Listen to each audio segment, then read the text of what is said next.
Hello বন্ধুরা, তোমাদের কাছে কালকের ভিডিওটা আবার আমি শেয়ার করছি। পাশে থাকবে, ভালো লাগলে অবশ্যই। আর দেখো, সকালে ঘুম থেকে উঠে ঠাকুরঘর করা হয়ে গেছে। তারপরে আমার হাজবেন্ড বাজার থেকে মাছ নিয়ে এলো। কালকে মাছ মাংস দুটোই নিয়ে এসেছে, কেন আমি আর আমার মেয়ে মাংস খাই না, কিন্তু মাছ খাই। আর দেখো, ওটা হচ্ছে আমাদের ঘরে, ওকে আমি পুচকি বউ বলি। ও ঘর দৌড়গুলো পুছে দেয়। আর আমাদের বউ আছে, বউ বাদ বাকি সব কাজগুলো করে। তারপর আমার মেয়ে আজকে জলখাবারে, মানে কালকে জলখাবারে খেয়েছে তোমার ওটস, মানে ওটসটা দুধ দিয়ে, ওটা ওটসটা চকলেট ফ্লেভার ছিল, ওটা দুধ দিয়ে আর কলা দিয়ে খেয়েছে। আর জলখাবার এরকম আমার হাজবেন্ড ওরা সবাই বাড়িতে বললো মুড়ি খাবো। তার আগের দিনে আমি ঘুগনি করেছিলাম রাত্রেবেলায়।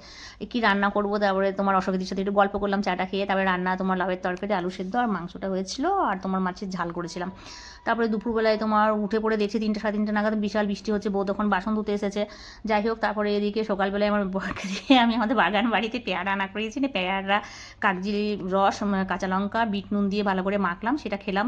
আমার হাজব্যান্ডকে বললাম তুমি খাবে কিনা, ও বললো না আমি খাবো না, টকটা খাই না। আমিও টক খাই না, আমি এরকম মেখেছিলাম। তাহলে ওদের সবার, আমি বাদবাকি বাড়ির সবার জন্য আমি লেবু দিয়ে মেখে দিয়েছিলাম, খুব ভালো টেস্ট হয়েছিল। যাই হোক, বিকেলবেলায় বাসনপত্র সব রেখে সমস্ত কাজ করে, আর আমি সন্ধ্যা নাগাদ রুটিগুলো করি। তারপরে আমি মানে করে নিই, মানে উবি পোকা খুব ওড়ে, সেই জন্য আমি রুটিগুলো সন্ধ্যা নাগাদ করে নিই, বুঝতে পারছো। তারপরে রুটি আর তরকারি, আলু চচ্চড়ি করেছিলাম কালকে রাত্রে।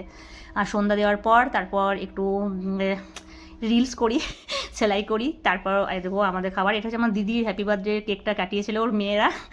আর আমি আলু সেদ্ধ ভাত খেয়েছি রাত্রেবেলায়, আমি তো অন্য কিছু খাই না, আর মাছ ছিল। আর রাত্রে দুধ হরলিক্স খেয়েছি। আর ওই পাউডারটা দেখালাম, ওটা ছানা করার পাউডার।